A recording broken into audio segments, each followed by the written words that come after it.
Salut à tous, alors aujourd'hui on va faire une pâte à pizza dans le robot Kenwood, c'est-à-dire un robot ménager. Alors cette pâte à pizza est un peu plus spécifique que d'habitude parce que j'ai décidé de la typer avec des céréales. Donc ces céréales-là de chez Caputo où on va trouver des graines de tournesol, des graines de lin, il y a du seigle et des graines de tournesol, il y a de la farine d'orge et de la farine de blé dedans. Donc c'est, on va dire, je ne sais pas si vous voyez bien. Voilà. En fait, cette petite adjonction, je mets à 2% en fait dans ma pâte, va vraiment typer la pâte, l'empattement et lui donner un goût. Si vous voulez ne pas mettre cette adjonction, il suffira d'enlever en fait les 2%. Enfin, je vous mets tout le détail en fait dans la description.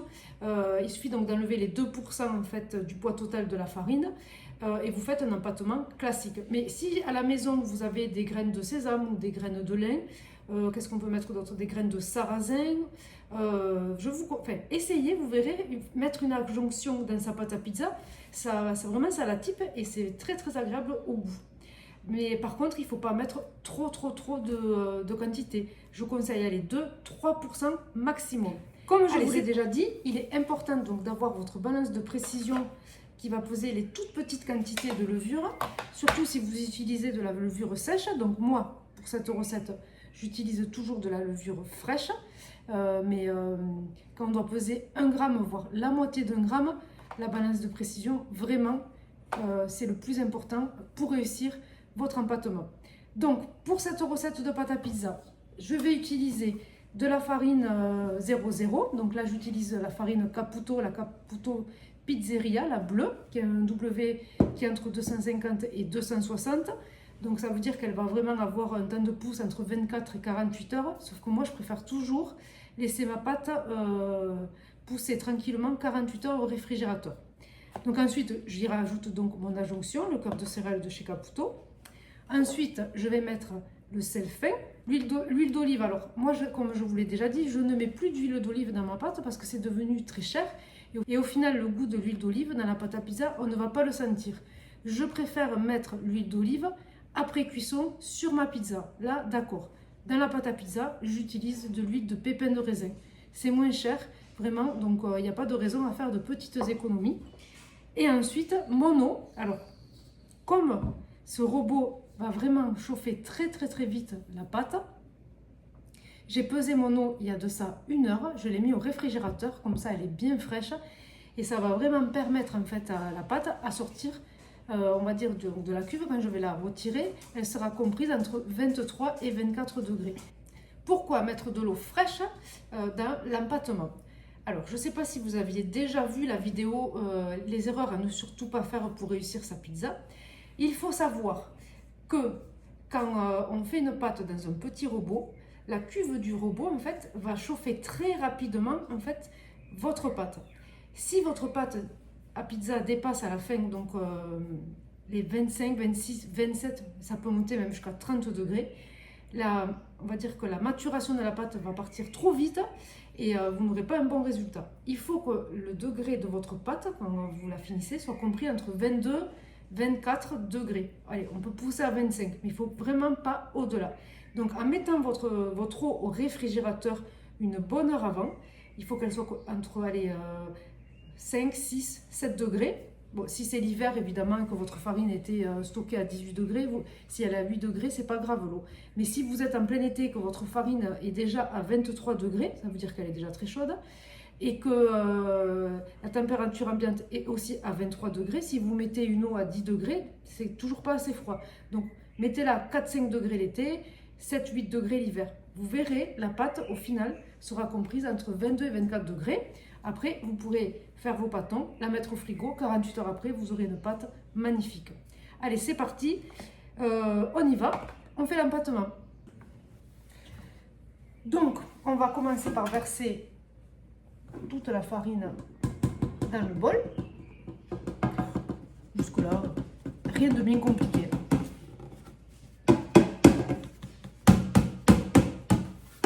Si j'arrive, vous allez y arriver. Ensuite,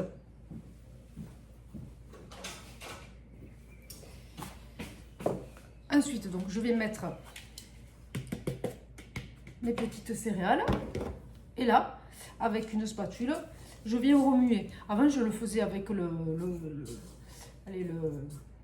tire-bouchon, mais finalement, ça ne sert à rien. Autant le faire à la spatule, ça va plus vite. Donc comme ça, en fait, je mélange déjà mes deux farines. Voilà. En fait, on va dire qu'on commence à oxygéner en fait la farine. Ensuite, je viens déposer ma levure. Et hop, je fais comme ça, je l'émiette bien. Voilà. Et là, pareil, avec ma spatule, je viens remuer. Bon, on peut le faire avec le crochet, mais bon, on a aussi vite fait de le faire à la main. Évidemment, bon, dans mon pétrin de 50 kg, quand je fais 50 kg de pâte, je ne m'amuse pas à le faire, avec la spatule. Hein. C'est la machine qui fait ça. Voilà. Donc maintenant, je vais mettre mon crochet. Voilà, donc je mets mon crochet. Hop. J'allume mon petit robot. Il est déjà allumé.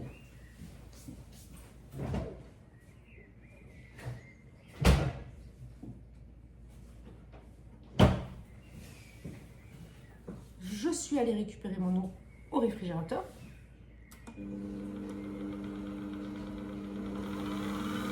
Et là, je lance le robot à vitesse 1 et je vais venir, je ne sais pas si vous allez voir là, et je vais venir verser l'eau tout doucement. Vous voyez, c'est, je ne sais pas si vous le voyez bien, c'est un petit filet.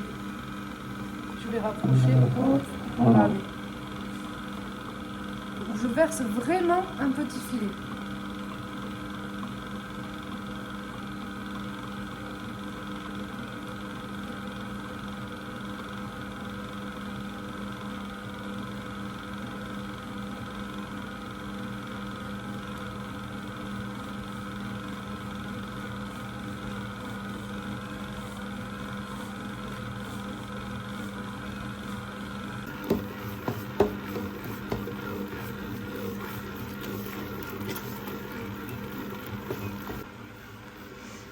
Donc là, j'ai versé toute mon eau. On va laisser tourner à peu près 2 minutes, 2-3 minutes. Il faut que la pâte ait absorbé vraiment toute l'eau. On voit déjà que la farine l'a bien absorbé, mais on laisse quand même bien tourner. Il faut que la pâte devienne toute lisse.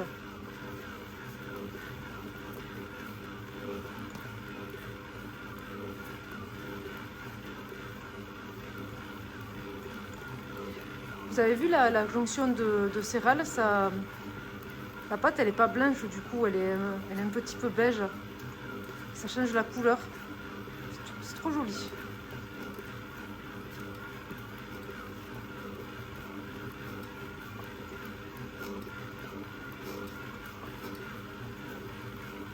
Donc là je suis toujours en vitesse 1, hein, c'est-à-dire la plus petite vitesse, au moins sur le Kenwood. Et ça fait 1 minute 30 que j'ai commencé en fait, à faire tourner. On voit que la pâte absorbe vraiment bien l'eau. Et là, d'ici 30 secondes, on va venir ajouter le sel.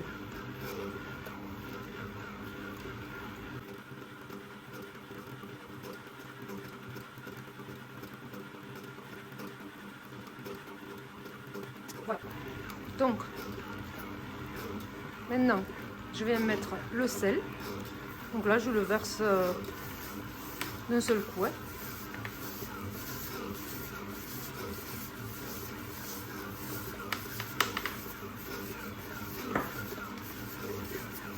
Et là, c'est reparti. On va laisser tourner toujours à petite vitesse pendant une bonne minute. Pour que le sel, en fait, ait bien été absorbé dans la pâte aussi.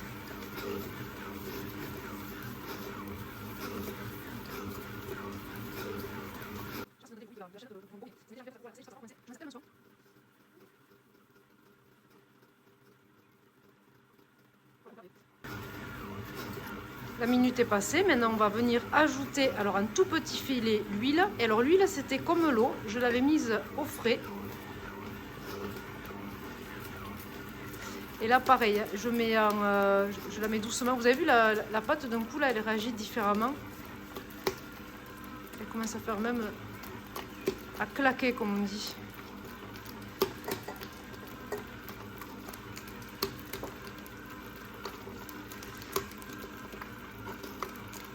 Donc là, il arrive très souvent en fait que la pâte tourne et que plus rien se produise. C'est parce qu'en fait, l'huile a du mal en fait à pénétrer la farine parce qu'on est vraiment sur des petites quantités. Donc pour remédier à ça, on augmente un peu la vitesse. Ça va l'aider. Donc là, je passe en vitesse 2. Je vois que ça, rien ne se passe, donc je vais mettre en vitesse 3. Voilà.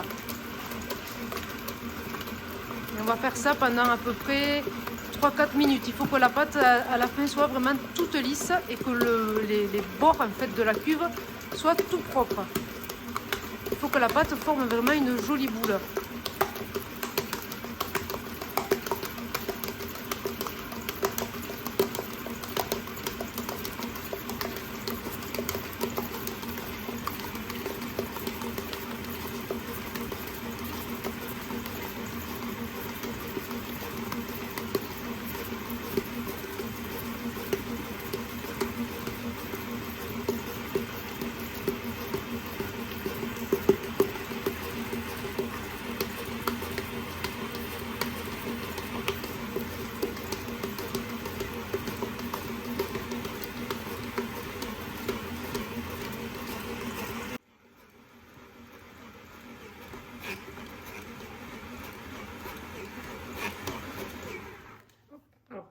Je fais une pause juste pour vous montrer comment est la pâte. Donc là, vous voyez, elle contient encore, elle n'est pas lisse. Alors on pourrait faire un rabat et la laisser se reposer afin que le gluten en fait se forme, mais on va continuer encore à la travailler au robot pour qu'elle soit plus lisse. Allez, c'est reparti. Vitesse 3, 3, 4. Allez.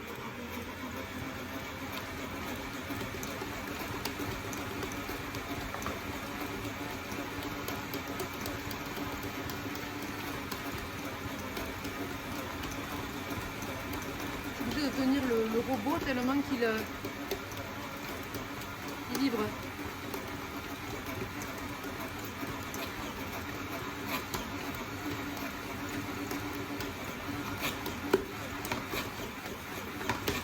Alors attention, j'ai déjà eu le cas de personnes qui m'ont dit que ma pâte était pas assez hydratée. Je ne fais pas d'empâtement napolitain, c'est un empâtement classique. Donc si vous avez l'impression que ma pâte est sèche, pourtant elle est hydratée à 56%, c'est parce que c'est un empâtement classique, un empâtement romain si vous voulez. L'empâtement napolitain, on monte un peu plus en hydratation. Là ce n'est pas pareil. Mais quand on n'a jamais fait de pâte à pizza, c'est bien plus facile de commencer avec une hydratation de 56% que de se jeter de suite avec une hydratation de 62, 63, je vois même des fois 70%. Si vous hydratez votre pâte à 70%, vous n'en avez jamais fait, ça risque d'être difficile au départ. Alors, voyons voir. On n'est pas loin.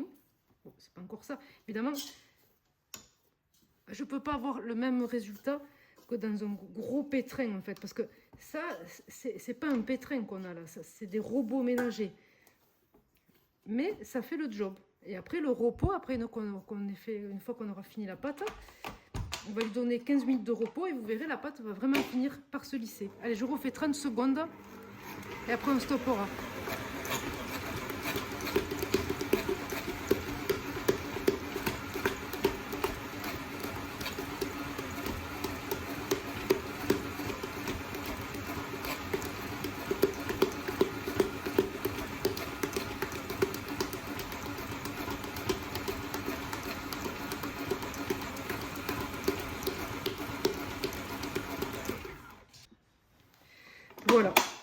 je préfère stopper.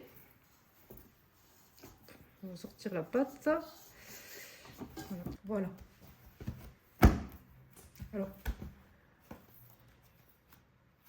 elle a encore besoin, en fait, le gluten, il a encore besoin de se faire. Donc, ce qu'on va faire, on va lui donner un rabat, comme ceci. Je vais faire une jolie boule. Ensuite, on va la couvrir et on va la laisser se reposer 15 minutes. Et vous verrez, au bout de 15 minutes, la pâte va devenir toute lisse. Elle sera magnifique. Donc, hop.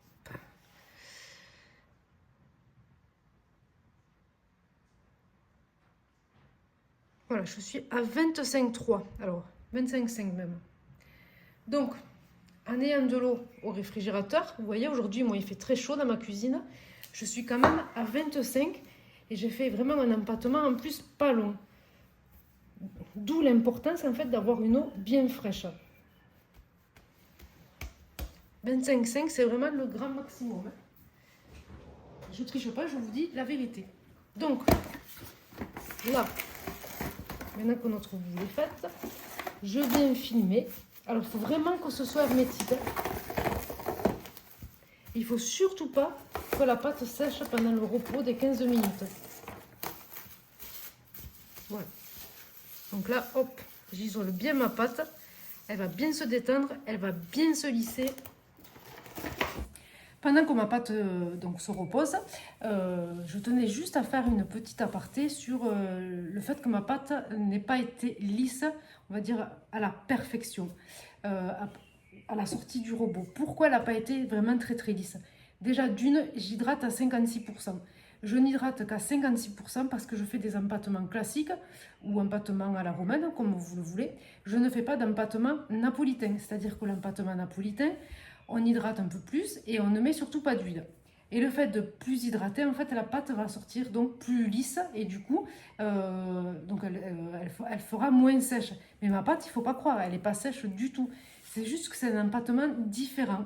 Et on peut très bien cuire un empâtement classique dans un four à pizza à bois. Il y a pas de, c'est pas parce qu'on a un four à bois qu'il faut absolument faire des fours napolitains. Je vois beaucoup sur les réseaux des personnes qui veulent essayer pour la première fois une pâte à pizza et ils vont partir sur des empâtements en fait napolitains, mais c'est pas des empâtements napolitains, c'est des empâtements de pizza contemporaine parce qu'aujourd'hui la mode sur les réseaux c'est vraiment les pizzas avec des gros bords et ça c'est des pizzas qui sont en fait très instagrammables et c'est en fait les pizzas les plus difficiles à réaliser. Donc quand vous n'avez jamais réalisé de pâte à pizza, commencez avec des hydratations, on va dire 54%, 55%, 56%. Ne partez pas dans des délires de 70%. D'ailleurs, la pizza napolitaine, c'est pas 70%, c'est 62, 63 maximum. Donc, si pour commencer, pour vous faire la main, essayez avec ma recette. Et quand vous avez le coup, si vous voulez essayer un empâtement napolitain, tentez 62, 63%. Quand vous y arrivez, un jour, essayez 70. Mais 70, c'est vraiment pas à la portée de tout le monde. Parce qu'en plus, si votre pâte a trop chauffé, elle va coller. Vous n'allez jamais réussir à la détacher. Une fois que vous allez la mettre sur le plan de travail, pareil, ça va être toujours collant. Alors bon, il y a des astuces. Il faut avoir les mains humides pour travailler la pâte. Mais ça, si on ne vous l'a pas dit, vous ne le saurez pas. Et du coup, après, vous n'allez pas réussir à faire vos pâtons. Et le pire, c'est au bout le lendemain, parce qu'en général, la napolitaine, on la laisse, on met moins de levure, mais on la laisse beaucoup plus de temps en température ambiante.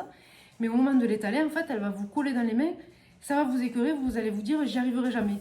Vous n'y arriverez jamais parce que vous n'avez jamais essayé des hydratations moins fortes. On y va progressivement. Comme on dit, Rome ne s'est pas fait en un jour.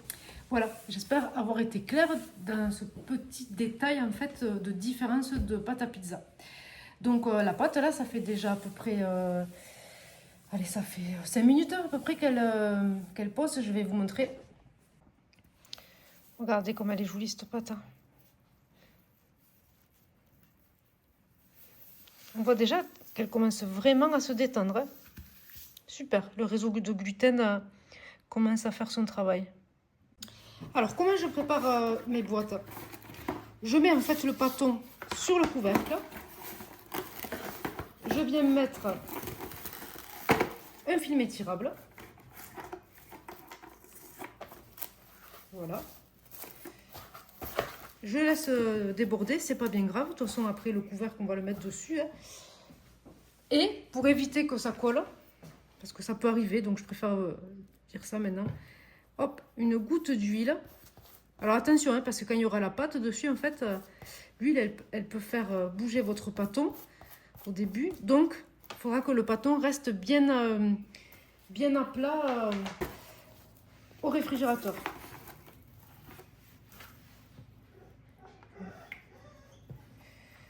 Voilà. Voilà, donc ça fait un quart d'heure. Ma pâte est donc toute lisse. On va regarder si elle a besoin de notre rabat. Donc, alors, on va découvrir ensemble comment elle est. Bon, là, on voit la trace du... Non, elle est parfaite.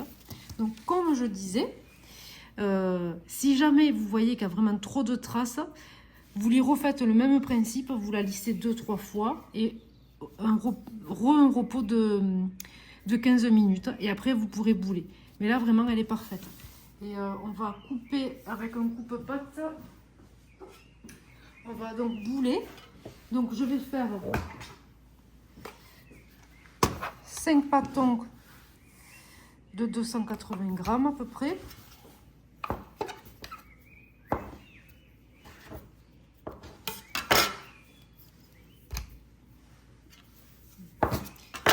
Alors, chose très importante, le temps qu'on boule nos pâtons, il ne faut surtout pas que la pâte sèche. Donc, je vais commencer. Hop. Voilà, je vais couvrir avec mes boîtes. Voilà, ouais, comme ça, j'évite que la pâte soit à l'air libre. Donc, alors, vous prenez votre pâte. On va venir en fait mettre ce qui est là, dessous. On fait comme ça. Là, on tourne. Comme ça. Voilà. Ensuite, on pose la pâte et on va venir... En fait, il faut que ça passe dessous pour que ça forme une jolie boule. Voilà. Et après, on récupère la pâte, donc par le dôme, là, on la retourne, on la met dans la paume de sa main. On vient bien fermer le dessous du pâton. On appelle ça la clé. Alors, ça, c'est la graine de tournesol. Mais c'est pas bien important, c'est pas bien grave. Hein. Voilà. Et là, maintenant, je vais la faire tourner entre mes mains.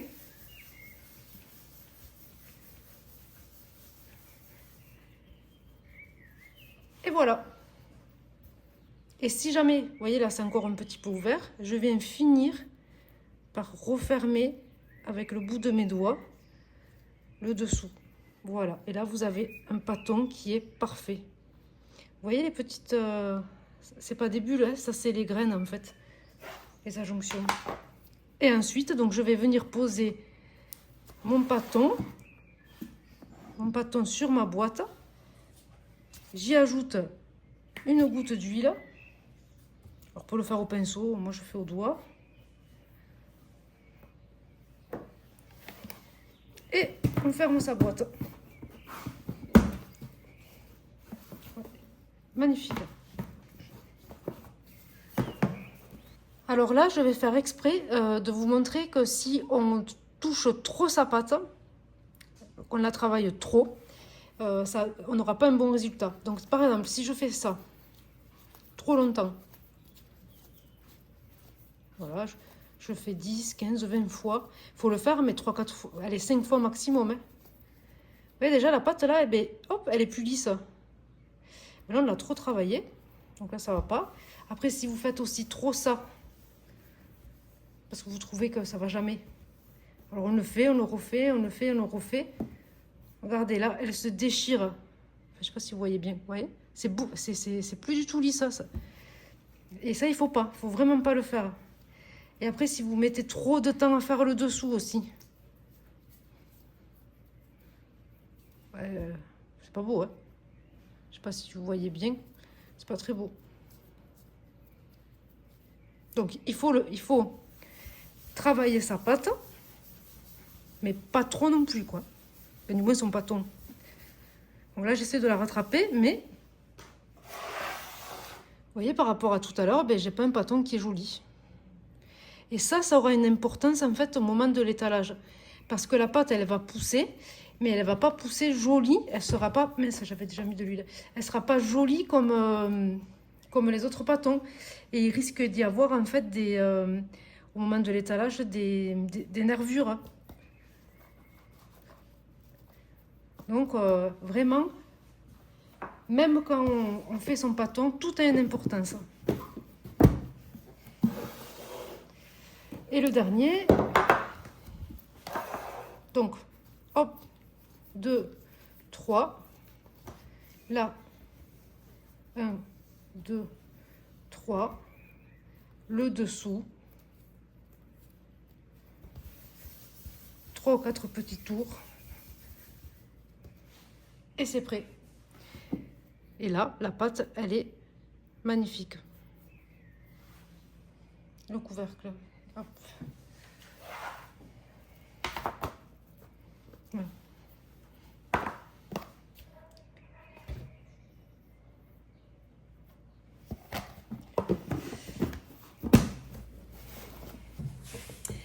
Et voilà, donc l'empattement au robot est terminé. Donc j'espère que vous allez devenir l'as de la pizza dans votre famille. Donc là, c'est fini. Vous la laissez 1 heure à température ambiante et après vous la mettrez au réfrigérateur pendant 48 heures. Si vous avez des questions, n'hésitez pas à me les mettre dessous en commentaire. Et pour ce qui est de la cuisson et de l'étalage, je vous laisse aller voir juste au-dessus le lien d'une vidéo que j'avais faite auparavant. Merci de liker, de partager et de vous abonner. Ça me fera vraiment grand plaisir. Je vous dis à très bientôt dans de prochaines vidéos.